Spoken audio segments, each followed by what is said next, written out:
Halo semuanya, Assalamualaikum.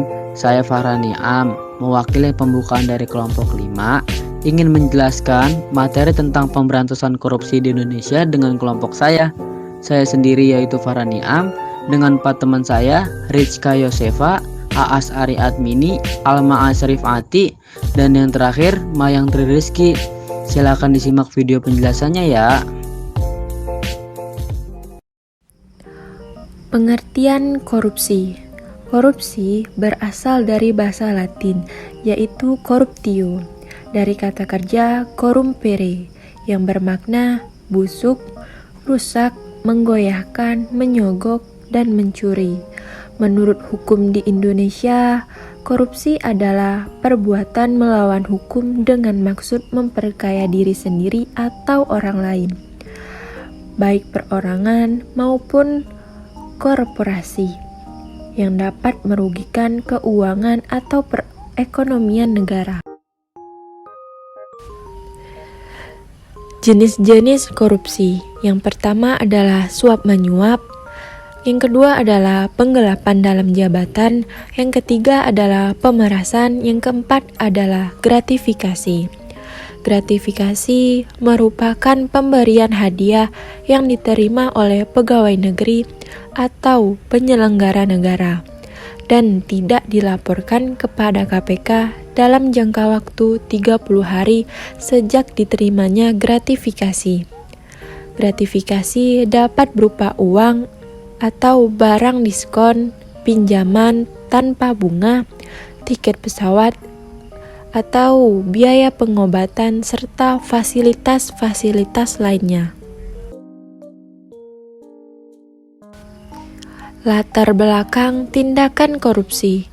Dari sejumlah kasus hukum yang terjadi di Indonesia, tidak jarang memang berlatar belakang pada kekuatan politik. Tindakan korupsi dilatar belakangi dengan adanya kesempatan, kebutuhan, dan keserakahan. Terkadang, kurangnya pengetahuan tentang faktor penyebab korupsi membuat masyarakat tidak mengetahui bahwa perbuatannya termasuk tindakan korupsi. Hal ini yang menjadi penyebab naiknya tindakan korupsi di Indonesia. Korupsi di Indonesia. Saat ini, korupsi di Indonesia berada pada posisi yang sangat serius dan mengakar dalam setiap aspek kehidupan. Perkembangan korupsi dari tahun ke tahun semakin meningkat, baik dari segi jumlah atau skala kerugian keuangan nasional maupun dari segi kualitas yang semakin lama semakin sistematis, terdiferensiasi, dan inklusif dari segala aspek kehidupan masyarakat. Peningkatan korupsi yang tidak dikendalikan akan merugikan negara dan bangsa secara keseluruhan. Pertambahan kasus korupsi di Indonesia tidak lagi mengenal siapa, apa, dan bagaimana. Artinya, korupsi di Indonesia sudah masuk pada wilayah non-pejabat nasional. Bahkan kepala desa pun sudah banyak terlibat di dalamnya. Anak-anak mulai memperlihatkan aksi-aksi kecil yang mencerminkan korupsi, seperti mengambil uang ibu tanpa izin. Oleh karena itu, pencegahan aksi korupsi harus dilakukan sejak dini agar kebiasaan buruk tersebut tidak terbawa hingga dewasa nanti. Menurut Dr. Oj Madril, korupsi bukan hanya kejahatan terstruktur, namun juga penyakit akut sebuah negara yang apabila dibiarkan akan terus menjalar dan merusak bangsa dari dalam. Dalam kurun waktu 2003 hingga 2018, Indonesia melakukan pemberantasan korupsi dan trennya naik. Dalam satu indeks saja bisa memperlihatkan bagaimana tren pemberantasan korupsi di Indonesia. Namun hal tersebut tidak cukup jika dilihat dari angka kenaikannya. Dalam kurun waktu 2003 hingga 2018, kenaikannya sangat tipis, yaitu 1,9% saja. Kenaikan tren pemberantasan korupsi di Indonesia memang naik, tapi sangat lambat, bahkan bisa dikatakan merangkak. Maka dari itu, tidak heran jika ada yang mengatakan bahwa pemberantasan korupsi di Indonesia begitu-begitu saja. Dari tren inilah kita bisa lihat bahwa pemberantasan korupsi itu harus semakin keras karena perilaku korupsi pun semakin keras dan marak di kalangan masyarakat Indonesia.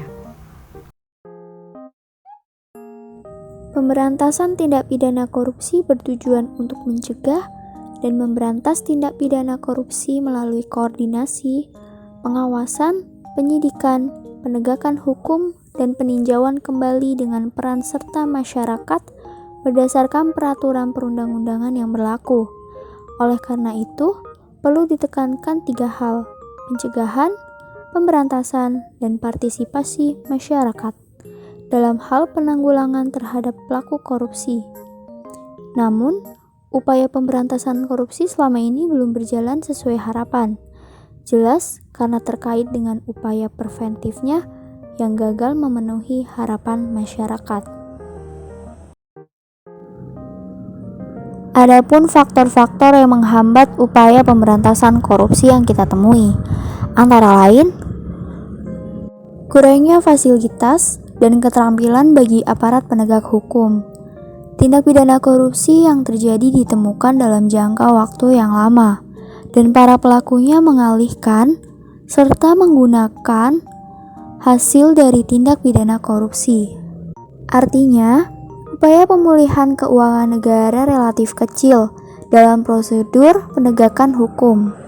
Salah satu kelemahan pemberantasan korupsi dari segi hukum yaitu mengganggu aparat penegak hukum dan masalah bukti. Hal ini disebabkan pemikiran hukum barat diterima begitu saja tanpa diproses, sesuai dengan budaya dan hukum timur.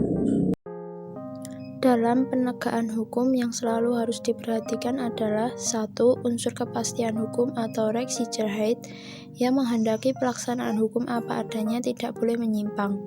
2. Asas kebermanfaatan atau Rechtmäßigkeit. Penegakan hukum harus mampu memberikan kebermanfaatan atau kegunaan bagi masyarakat. Maka daripada itu, para penegak hukum harus peka akan apa yang dialami oleh masyarakat. 3. Keadilan atau Gerechtigkeit, yaitu penegakan hukum secara proporsional dan seimbang, yang tujuannya adalah untuk memperoleh kedamaian dan kesejahteraan hidup bersama dalam masyarakat. Justru penegakan hukum tidak boleh menciptakan kegaduhan baru atau pelanggaran terhadap hukum itu sendiri, karena pertimbangan politik misalnya.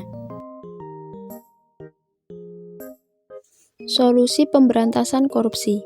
Solusi pemberantasan korupsi didapatkan sejumlah cara sebagaimana ditunjukkan oleh syariat Islam. 1. Sistem penggajian yang layak. Aparat pemerintah harus bekerja dengan sebaik-baiknya dan itu sulit berjalan dengan baik apabila gaji mereka tidak mencukupi, karena para birokrat juga manusia biasa. Kedua, larangan menerima suap dan hadiah.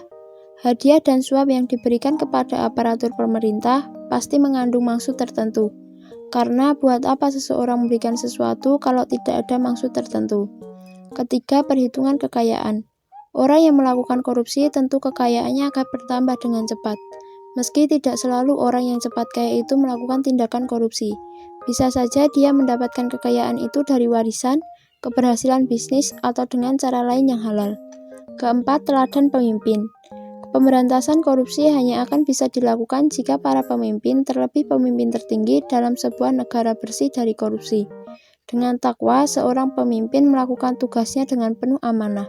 Karena dengan takwa pula ia takut untuk melakukan penyimpangan, karena meski ia bisa melakukan kolusi dengan penjabat lain untuk menutup kejahatannya, Allah Subhanahu wa Ta'ala pasti melihat semuanya dan di akhirat nanti pasti akan dimintai pertanggungjawaban.